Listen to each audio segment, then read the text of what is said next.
అంటే ఇప్పుడు వాళ్ళు బయటకు వెళ్తే మళ్ళీ లోపలికి రాలేరు కదా. సో అది ఒక స్ట్రాటజీ. ఆ 8 hours వాళ్ళు ప్లాన్ చేసుకొని వెళ్ళారు, వాళ్ళందరూ అక్కడే ఉన్నారు. ఒక 15-20 మందిని తీసుకొచ్చి కూర్చోబెట్టి వెళ్ళిపోయారు అనమాట. అలా వెళ్ళిన వాళ్ళు ఒక 2 days ఆగి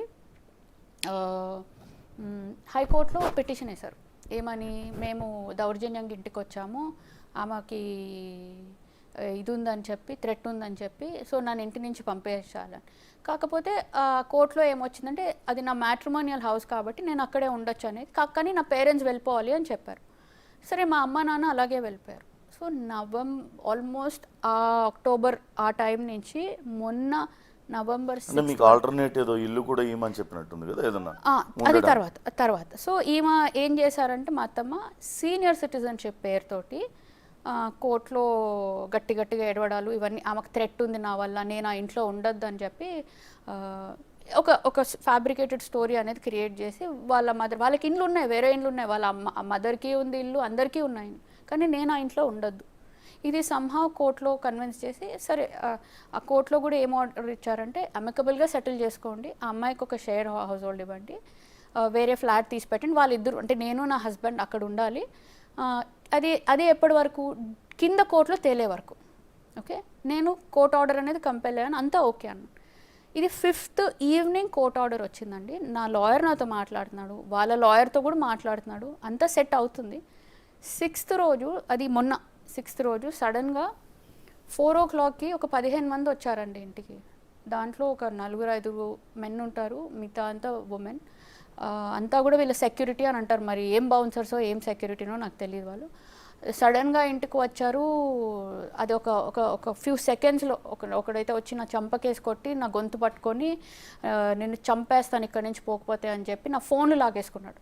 ఆ ఫోన్లు లాగేసుకున్నాడు, ఫస్ట్ పారిపోయి ఈ ఉమెన్ ఎవరైతే ఉన్నారో వాళ్ళు గట్టిగా పట్టుకొని చేతులు, వెనకాల నుంచి ఆ మెన్ కూడా నా జుట్టు పట్టుకొని, ఆ ఇల్లు కొంచెం హైట్లో ఉంటుంది, మెట్ల నుంచి ఈడ్చుకుంటూ వచ్చి గేట్ బయటకు వచ్చాక గేట్లన్నీ వేసి లాక్ చేసేసి నేను అరుస్తున్నా గట్టిగా హెల్ప్ అని.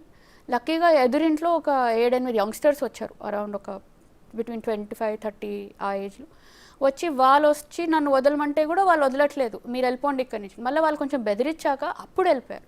సో వాళ్ళ ఫోన్ తీసుకొని నేను మేనేజ్ చేశాను. మీరు చూస్తే ఆ వ్యాన్ ఫోటో, ఆడపిల్లల ఫోటోలు వెనకాల నుంచి తీసి అక్కడ నా పేరెంట్స్కి కాల్ చేశాను. మా మదర్, సిస్టర్, ఫాదర్ వచ్చారు. మళ్ళీ అక్కడి నుంచి పోలీస్ స్టేషన్కి వెళ్ళి కంప్లైంట్ చేశానండి. అక్నాలెడ్జ్మెంట్ ఇచ్చి అపోలోకి పంపించారు. అక్కడ కొంచెం ట్రీట్మెంట్ అది అయ్యింది. సో తర్వాత హాస్పిటల్లో ఉన్నప్పుడు మా సిస్టర్ చెక్ చేశారు, నా ఐక్లౌడ్ ఐడి పాస్వర్డ్ ఇస్తే ఎవరో సతీష్ అని ఐక్లౌడ్లోకి ఎంటర్. సో అక్కడి వరకు ఇది జరిగిందండి. తర్వాత కోర్టు ఏం చెప్పిందంటే నాకు అక్కడ సేఫ్టీ లేకపోవచ్చు అన్నట్టు నా బిలాంగింగ్స్ తీసుకోమన్నారు.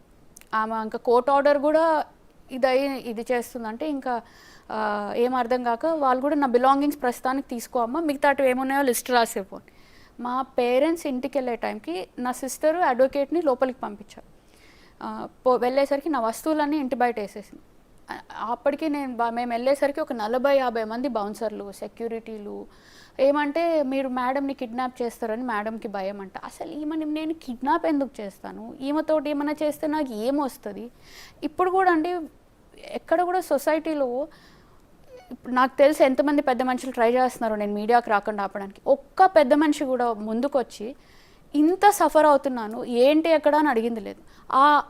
ఆ టైంలో నా లగేజ్ బయట వేసే టైంలో మీడియా వచ్చిందండి. గౌతమ్ వాళ్ళ మదర్ జలజ గోడ దూకి పక్కింటి నుంచి పారిపోయారు.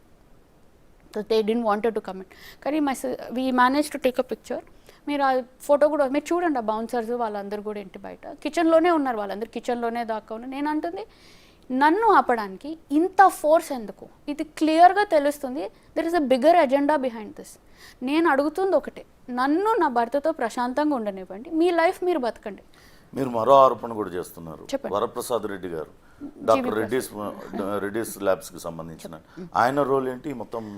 నాకు ఆయన నిజంగా తెలియదండి ఆయన ఏంటి ఎక్కడ. అంటే నాకు పేరుకి వాళ్ళ ఫ్యామిలీలోనే ఆయన హార్డ్లీ ఒక 3-4 times కలిసింట. కానీ నాకు సర్ప్రైజ్ అయ్యే విషయం ఏంటంటే ఆయన పెళ్లి సంబంధం మాట్లాడడానికి వచ్చారు, నిశ్చితార్థం అప్పుడు తాంబూలాలు ఆయనే తీసుకున్నాడు, అంతా ఆయనే ఉండే. అది కాకుండా మొన్న జరిగిన ఇన్సిడెంట్ అప్పుడు కూడా ఆయన అక్కడే ఉన్నారు. మా నాన్నకి 65 years అండి. అంత పెద్ద మనిషి అక్కడ కూర్చో ఉన్నారు, అట్లీస్ట్ వచ్చి ఏంటండి ఎలా సార్ట్ అవుట్ చేద్దాం ఏం అడగలేదండి. వాళ్ళ అక్క ఏం చెప్తే అది. వరప్రసాద్ రెడ్డి గారు అక్క ఎవరు? మా అత్తమ్మ. అచ్చా, ఓకే. మా అత్తమ్మ, మా హస్బెండ్ వాళ్ళ మదర్, వాళ్ళిద్దరే సిస్టర్ బ్రదర్. సో నేను ఒకసారి ఈ డివోర్స్ పిటిషన్ పంపించినప్పుడు కూడా రిక్వెస్టింగ్ ఒక మెసేజ్ పెట్టాను. పెడితే మీ భర్తకి మేనమామ నాకేం సంబంధం లేదమ్మా అనేసారు, నేను ఇష్యూలో ఇన్వాల్వ్. సో నేను ఇంకా తర్వాత ఆయన ఎప్పుడేం అడగలేదు, ఆయన నా రోజు కలిసిందే. సో నాకు నిజంగా నాకు వాళ్ళు పెద్దవాళ్ళండి, వాళ్ళ గురించి నాకు భయం కూడా ఏమైనా కమెంట్ చేయాలంటే సో నాకు తెలియదు మరి. అంటే ఇది ఇంత జరిగినాక మీరు పోలీస్ స్టేషన్లో ఫిర్యాదు చేస్తారా, కంప్లైంట్ చేస్తారా? చేశానండి, కానీ ఎఫ్ఐఆర్ ఫైల్ చేయలేదు. మరి ఎన్ని రోజులైంది మీరు ఫిర్యాదు? నేను 6th November చేశానండి. ఓకే. అంటే ఎందుకని ఎఫ్ఐఆర్ కాలేదనుకుంటున్నారు మీరు? అంటే ఇందాక అన్నారు పొలిటికల్ ఇన్ఫ్లుయెన్స్. డెఫినెట్గా ఉండొచ్చు అండి, ఎందుకంటే వీళ్ళకి నాకు తెలుసు వాళ్ళు ఎంత ట్రై చేశారనేది. ఇప్పుడు కూడా ఛానల్కి వచ్చే ముందర కూడా మా విల్లా ముందర మీరు చూస్తే 2 మనుషులు ఉన్నారు అక్కడ, అంటే ఫాలో అవ్వడానికి. మరి ఏంటో నాకు తెలియదు, కానీ లక్కీగా మేము గేటెడ్ కమ్యూనిటీలో ఉంటాం కాబట్టి సెక్యూరిటీ కొంచెం రానివ్వరు. కానీ వాళ్ళు అలాగే అక్కడ బయట నుంచో నన్ను ఫాలో అవ్వడానికి ఇచ్చేస్తున్నారు. సరే, ఇంత చెప్తున్నారు మీరు, వాళ్ళదే తప్పు, వాళ్ళే మమ్మల్ని థ్రెటన్ చేశారు, నా అత్తకు ఇష్టం లేదు. కానీ ఎవరికైనా సరే ఒక కొడుకుకి చివరిదాకా తల్లిని చూసుకోవడం బాధ్యత, కోడలుగా మీరు ఆమెను చూసుకోవడం బాధ్యత. మీరు ఆమెతో ఇప్పుడు కలిసి ఉన్నాం అత్తమ్మ ఇట్లా ఎందుకు అని, అంటే ఒకే ఇంట్లో ఉంటున్నాం అని చెప్పారు కదా ఎప్పుడు మొదట్లో మీకు పెళ్ళైన తర్వాత. అప్పుడు చిన్న ఉండే కానీ ఏదన్నా ఉన్నా కానీ సర్దుకుని, ఇప్పుడు ఒక చిన్న మాట అనుకున్నప్పుడు నా హస్బెండ్ నేను మళ్ళీ కలిసిపోయేవాళ్ళం మాకే. కానీ ఈ సడన్ ఫ్లిప్ సైడ్ ఏదైతే ఉందండి, నాకు ఇది జనవరి తర్వాతే నాకు అసలు అర్థం కావట్లేదు. ఇప్పుడు ఆమెకు నేను కొన్ని thousands of మెసేజ్ పెట్టింటా, గూగుల్ పేలో పెట్టా, అంటే చెప్తున్నా ఎక్కడెక్కడ పెట్టాను నేను. వేరే ఫోన్లు తీసుకొని మెసేజ్లు పెట్టా, ఇంటికి వెళ్ళి అడుక్కున్నా, నా భర్తకి అయితే కొన్ని లక్షల ఈమెయిల్ పెట్టాను, అన్నీ పెట్టాను. ఎవరైనా ముందుకు వచ్చి మాట్లాడితే ఒక పెద్ద మనిషి ఎంతమందితో చెప్పి పంపించాను, ఎవరు వస్తున్నారండి ముందుకు మాట్లాడడానికి? ఇప్పుడు ఎవరైనా మీరు చెప్పారు కదా, మీ భర్త ఇంత గొడవ జరిగిన తర్వాత కోర్టులో కేసు అయిన తర్వాత కూడా మీ భర్త మిమ్మల్ని రహస్యంగా కలిశాడు, కోర్టు బయట ఏడ్చాడని చెప్తున్నారు. కానీ అదొక పాయింట్ వరకే అండి. ఆ అబ్బాయి ఏంటంటే టెన్షన్ ఏంటంటే, ఇప్పుడు మా అమ్మమ్మ చచ్చిపోతే నా పరిస్థితి ఏంటనేది ఆ అబ్బాయి, నాకు అసలు ఇష్టం లేదండి. ఇప్పుడు ఆ అబ్బాయిని చాలా ఒక షెల్లో పెంచారండి. ఆ అబ్బాయి పెద్దగా వాళ్ళ అమ్మకి ఎదురు చెప్పలేడు, వాళ్ళ అమ్మ గీసిందే గీత ఇంట్లో. సో ఏది కూడా తనకి నాకు అసలు వాళ్ళిద్దరిని విడదీయాల్సిన అవసరం ఏంటంటే, వాళ్ళ ఇప్పుడు అలాంటిది ఉండి చెప్పినా ఏదైనా సర్దుకోవచ్చు. బట్ ఒక ఇష్యూ వచ్చినప్పుడు ఇది పద్ధతి కాదండి. అంటే ఇప్పుడు నేను నా భర్త అర్ధరాత్రి 4 గంటల వరకు ఇంటికి రాకపోతే డ్రైవర్కి ఫోన్ చేశానని మా అమ్మ నాన్నని పిలిచి పంచాయతీ పెట్టింది, అంత పెద్ద రచ్చ చేశారు.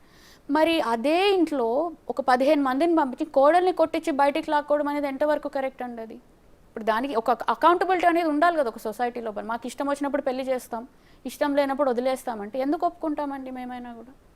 ఇప్పుడు వాళ్ళ అమ్మమ్మ నిన్న ధైర్యంగా వచ్చి చెప్తారు నాకు, ఆమె కొంచెం డిమెన్షియా పేషెంట్, ఆమె షీ సేయింగ్ నాకు మనవాడికి నేను 3వ పెళ్లి చేస్తాను పోయి ఇక్కడి నుంచి అని అంటే ఏం ఆన్సర్ అంటే, ఆవిడకి ఏం చెప్పారో నాకు తెలియదు. ఆవిడ పెద్ద ఆమెకి 85 years ఆమెకి. మధ్యలో పెళ్ళైన ఒక 3-4 months తర్వాత ఆవిడ ఒకసారి ఇంటికి పిలిచి నాతో అన్నారు, నువ్వు దాముని జాగ్రత్తగా చూసుకో, చుట్టూగా తినేవాళ్ళు చాలామంది ఎక్కువైపోయారు, అందరూ గ్రీన్ పార్క్ గౌతమ్ అనుకుంటున్నారు, నువ్వు జాగ్రత్తగా ఉండాలి, ముందు ఒక బిడ్డను కనేసే, అప్పుడు వాడు జాగ్రత్తగా ఉంటాడు, ముందు ఆ తాగుడు మానిపించు, మీ అత్త ఎట్లో నా మాట వినలేదు, కనీసం వీడినన్నా జాగ్రత్తగా చూసుకో అంటే. ఆమెకు గుర్తున్నంత వరకు as a grand mother she was always worried for my husband. So she also knows what is happening around her.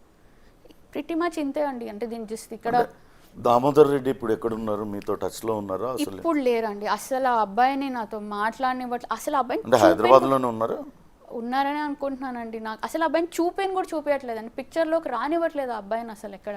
మళ్ళీ మీరు కోర్టు జడ్జిమెంట్ తర్వాత మళ్ళీ ఎప్పుడు వెళ్ళడానికి ప్రయత్నించలేదా ఇంటికి? ఏదండి మొన్న నన్ను కొట్టి బయటేసిన తర్వాత మాత్రం ఒక రోజు నేను డాడీ ఇంటి ముందే వెయిట్ చేసాం, ఎందుకంటే మాకు తెలుసు మా బిలాంగింగ్స్ బయట వేస్తామని. దాని మీద కూడా మా అత్త మళ్ళీ పోలీస్ కంప్లైంట్ ఇచ్చారు, అంటే మా ఇంటి ముందర కార్లు ఉన్నాయి ఇది అది అని. సో నేను దానికి ఏం రియాక్ట్ అవ్వలేదు. బేసిక్గా ఆ సీసీటీవీ ఫుటేజ్లు ఉన్నాయి, వాళ్ళకి అది ఏంటో అండి, వాళ్ళకి అది సైకాలజీ ప్రాబ్లమా నాకు నిజంగా అది ప్రతిదీ రికార్డ్. ఫ్యామిలీ ఒక నార్మాలిటీ అనేది ఉండదు అక్కడ. నాకు I don't know how to explain this. మీ పేరెంట్స్ ఏం చేస్తారండి? My father is a businessman అండి, is into logistics, coal transportation చేస్తారు అండ్ రియల్ ఎస్టేట్ చేస్తారు.